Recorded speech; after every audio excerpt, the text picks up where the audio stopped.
करवीर तालुक्यातील वडणगे इथं साजऱ्या होणाऱ्या महाशिवरात्री यात्रेनिमित्त बैलगाडी शर्यतीचं आयोजन करण्यात आलं होतं.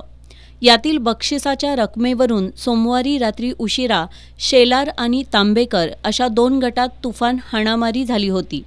यावेळी दुचाकीसह घरातील प्रापंचिक साहित्याची नासधूस करण्यात आली होती.